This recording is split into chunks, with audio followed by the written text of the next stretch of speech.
Byju's, OYO, Zomato और Apple, Google, Cisco में पता है क्या सिमिलैरिटीज हैं? ऑब्वियसली ये मल्टी डॉलर बिजनेसेस हैं, लेकिन इसके अलावा एक सिमिलैरिटी जो इन 6 कंपनियों में है वो ये है कि ये 6 की 6 कंपनी सुकोया कैपिटल से फंडेड है। इसके अलावा SpaceX, WhatsApp, Yahoo, zoom, Practo, ओहो, मतलब 1800 से ऊपर कंपनीज है जो इस वेंचर कैपिटल फर्म ने फंड की है। तो अगर आपके अंदर भी मेरी तरह चुल जाएगी कि भाई ये सुकोया कैपिटल चीज क्या है, इसके बारे में तो हमें ज्यादा जानकारी है ही नहीं, तो इस वीडियो को फटाफट सब्सक्राइब कर लो। अगर आपके मन में भी ऐसे चुल भरे सवाल आते रहते हैं, बाद में आप भूल जाते हो और इससे मेरा और आपका दोनों का नुकसान होता है, क्योंकि ऐसे ही चुल भरे टॉपिक्स इस चैनल पे आते रहते हैं। आप सब्सक्राइब कर लिया है तो आगे बढ़ते हैं और ये जानते हैं इस वीडियो में कि सुकोया कैपिटल कितना बड़ा है और डॉन वैलेंटाइन जिन्होंने आज से 50 साल पहले इस कंपनी को शुरू किया कैसे इतनी सक्सेसफुल हो गई है और आज 50 साल बाद भी ये रेलेवेंट कैसे है। तो अब जान लेते हैं ये सुकोया कैपिटल कितनी बड़ी है। अब 2019 के डेटा के हिसाब से इस कंपनी की मार्केट कैप है 3.3 ट्रिलियन डॉलर। ध्यान से सुनना, 3.3 ट्रिलियन, कोई मिलियन नहीं, कोई बिलियन नहीं, ट्रिलियन डॉलर। अब ये डेटा 4 साल पुराना है और इसके अंदर जो इन्वेस्टेड सबसे बड़ी कंपनी है एप्पल, उस अकेली कंपनी के ही 3 ट्रिलियन डॉलर की मार्केट कैप है।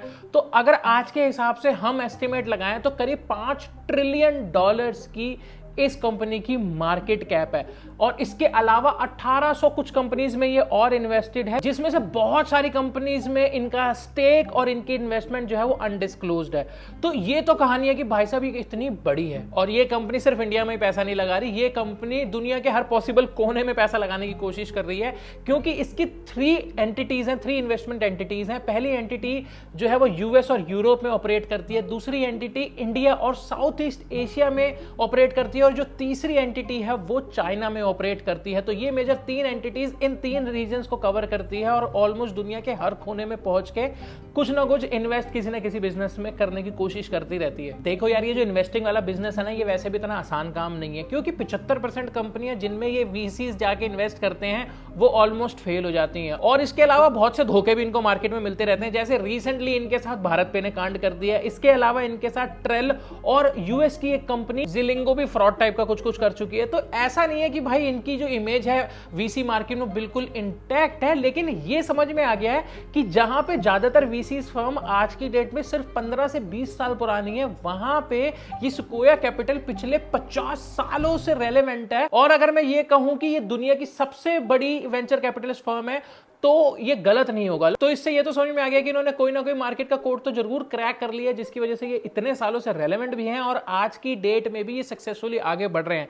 और इसको ही जानेंगे हम इस वीडियो के सेकंड पार्ट में, जो कि है ये कहां से शुरू हुआ और इसकी जो फाउंडेशन है ना, इस कोड की जो फाउंडेशन है वो इसके फाउंडर में छुपी हुई है, जिनका नाम है डॉन वैलेंटाइन, जिन्होंने इस कंपनी को शुरू किया। तो जानते हैं कंपनी शुरू कैसे हुई, थोड़ा सा जानेंगे इसके फाउंडर के बारे में और लास्ट तक आपको ये समझ में आ जाएगा कि भाई साहब आज भी ये कंपनी रेलेवेंट कैसे है। तो ये बात करते हैं डॉन वैलेंटाइन के बारे में, और जिनका जो कैरेक्टर है ना, ये बड़ा फैसिनेटिंग है और बड़ा इंस्पायरिंग है आपके और मेरे जैसे लोगों के लिए, क्योंकि इनका बैकग्राउंड भी ना हमारा ही तरह था। तो कहानी ये थी कि ये 1932 में पैदा हुए मैनहट्टन, न्यूयॉर्क में, और इनके जो पिताजी थे वो एक दूधिया थे, यानी कि एक मिल्कमैन थे। तो ऐसी फैमिली के बैकग्राउंड से ये आते थे और आज इन्होंने 5 ट्रिलियन डॉलर्स की कंपनी जो है वो खड़ी कर रखी है, जो ऑलमोस्ट पूरे सिलिकॉन वैली को ओन करती है। एक तरीके से आप ये चीज कहते हो और मार्केट में भी ये चीज ऑब्वियसली कही जाती है। तो काफी इंस्पायरिंग स्टोरी है। अब कहानी है कि शुरू से ही ना इनको जो कन्वेंशनल नौकरियां थी या कन्वेंशनल उस समय पे जॉब चल रही थी, उसमें इनको इंटरेस्ट नहीं था और इनका ये मानना था कि जो पहले से चीजें चलती आ रही है ना, उनमें काम करके अपना टाइम खराब नहीं करना चाहिए और आगे जो फ्यूचरिस्टिक चीजें हैं ना, उसके अंदर अपना टाइम इन्वेस्ट करना चाहिए। जो भी काम कर रहे हो आपको उस फील्ड में करना चाहिए ताकि आपको लाइफ में मैक्सिमम ग्रोथ मिले। तो जब इनकी ग्रेजुएशन पूरी हुई, उस समय पे दुनिया में ना काफी वॉर वाला टाइम चल रहा था। तो उस समय पे जो डिफेंस इंडस्ट्री थी वो बहुत ज्यादा बूम पे थी और उसी डिफेंस इंडस्ट्री के एक सप्लायर रेथियोन टेक्नोलॉजी में इनको सेल्स की नौकरी मिली, लेकिन ये वो नौकरी करना नहीं चाहते थे। हालांकि इनको वहां पे काफी अच्छे कॉन्टैक्ट्स मिले, क्योंकि सेल्स के दौरान इनकी बातचीत काफी इन्फ्लुएंशियल डिफेंस पर्सनल से होती रहती थी। लेकिन इनका अभी भी इंटरेस्ट फ्यूचर में था और इनको मार्केट में एक नई चीज दिख रही थी, जो कि थी सिलिकॉन वेफर्स। अगर आपको सिलिकॉन वेफर्स नहीं पता, तो सिलिकॉन वेफर वो मटेरियल होता है जिससे आजकल के सेमीकंडक्टर्स, जितने भी आपके फोन, गाड़ियों में जितने भी सेमीकंडक्टर्स लगाए जाते हैं, उनका जो बिल्डिंग मटेरियल है उसको सिलिकॉन वेफर्स कहते हैं। तो इन्होंने अपने इंटरेस्ट के चलते जॉब स्विच करी और इन्होंने ज्वाइन कर ली एक सेमीकंडक्टर कंपनी जिसका नाम था फेयरचाइल्ड सेमीकंडक्टर। अब ये नई कंपनी थी और इस कंपनी के ये पहले सेल्समैन बने और अगले 7 सालों में इन्होंने उस कंपनी की ग्रोथ को इस मुकाम पे पहुंचाया कि इनको पूरे सेल्स डिपार्टमेंट का हेड बना दिया गया, जहां इन्होंने पहले सेल्समैन की तरह ज्वाइन किया था। अब ये कैसे कर पाए? वो ऐसे जो इनके डिफेंस के पिछले कॉन्टैक्ट्स थे उनको इन्होंने यूटिलाइज किया और वहां सेल्स करी। तो जैसे ये स्टार्टअप वाली दुनिया में कहा जाता है ना कि your network is your net worth और आपका पिछला एक्सपीरियंस कभी भी वेस्ट नहीं जाता, तो यहां पे वो देखो पूरा अप्लाइड है और आपको इससे ये चीज सीखने को मिलती है कि आप कुछ भी कर रहे हो वो कभी ना कभी आपके काम आ ही जाएगी। खैर, अब इस फेयर कंडक्टर कंपनी में तो इन्होंने काफी सक्सेस पा ली, लेकिन इनके अंदर की जो चुल है ना वो खत्म नहीं हुई और इनका इन्वेस्टिंग में शुरू से जो है वो बहुत ज्यादा इंटरेस्ट था। तो इन्होंने अपनी कंपनी को कहा कि यार जिन कंपनियों को हम सप्लाई कर रहे हैं हम लोगों को उन टेक कंपनीज के अंदर इन्वेस्ट करना चाहिए। तो इनका इन्वेस्टमेंट माइंडसेट था, लेकिन बहुत बार ट्राई करने के बाद भी जो फेयरचाइल्ड सेमीकंडक्टर कंपनी का बोर्ड था उन्होंने इनको सिर्फ एक ही जवाब कहा और वो था ना।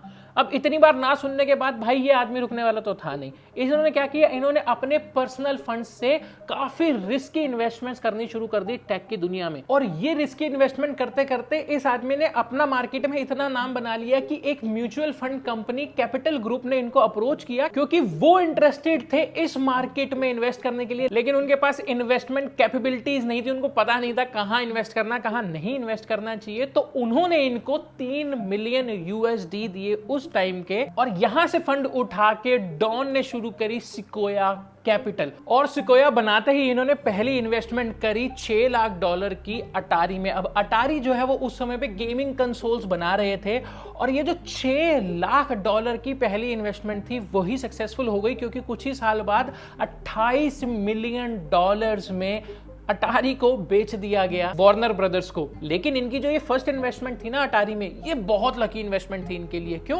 क्योंकि सिर्फ ये जो $28 मिलियन की डील थी इससे जो इन्होंने पैसा कमाया वो ही नहीं दिया इनको अटारी ने इनको दिया स्टीव जॉब्स भी। वो कैसे? वो ऐसे कि अगर आप नहीं जानते एप्पल की स्टोरी, तो जो स्टीव जॉब्स है हमारे वो अटारी में काम किया करते थे। तो जब उनको एप्पल के लिए फंडिंग चाहिए थी तो ऐसा नहीं है कि वो सिकोया कैपिटल के पास ही चले गए थे, वो गए थे अटारी के जो सीईओ थे, अटारी के जो फाउंडर थे उनके पास, लेकिन उन्होंने उनको राउट कर दिया डॉन की तरफ और उनको भेज दी सिकोया कैपिटल। अब स्टीव जॉब्स पहले तो नोलन जो कि अटारी के फाउंडर थे उनसे सिर्फ $50,000 मांग रहे थे 33% कंपनी के स्टेक के लिए, लेकिन जब वो डॉन के पास आए तब तक एप्पल के ऑपरेशन जो है वो शुरू हो चुके थे और उस समय पे स्टीव जॉब्स की आस्क बढ़ गई। उन्होंने मांगे $1.5 लाख डॉन से और जो स्टेक है वो कभी भी डिस्क्लोज नहीं हुआ कि कितना परसेंट स्टेक जो है वो डॉन को मिला इसके बदले में।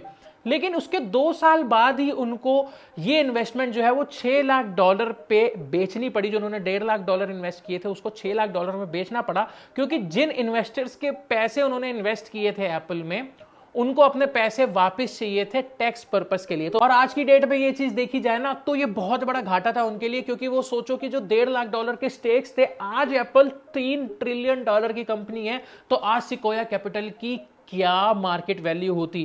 खैर, डॉन ने इससे सीखा कि किसी भी ऐसे आदमी के भाई साहब पैसे इन्वेस्ट नहीं करने किसी भी कंपनी में जिसको टैक्स पर्पसेस के लिए अपने पैसे वापस चाहिए, क्योंकि इससे नुकसान होता है। बहुत बड़ा लेसन। और इसी के साथ साथ डॉन अलग अलग कंपनीज में इन्वेस्ट करते रहे। जैसे 1982 में उन्होंने इलेक्ट्रॉनिक आर्ट्स EA में जो है वो इन्वेस्ट किया और इसके अलावा 1983 में ही उन्होंने ओरेकल में इन्वेस्ट किया। लेकिन डॉन ने ये $1 मिलियन के पोर्टफोलियो से बोर हो चुके थे और उनको चाहिए था कि अब ये पोर्टफोलियो $1 बिलियन तक जाए, जिसके लिए वो ऐसी कंपनी ढूंढ रहे थे जिसमें वो इन्वेस्ट करें और वो बहुत अच्छा रिटर्न पाएं। और उसी बीच सिस्को को पैसे की जरूरत पड़ी। सिस्को की जो फाइनेंशियल हालत थी वो बहुत ज्यादा खराब हुई, जिसकी वजह से वो लोग ढूंढ रहे थे एक इन्वेस्टर।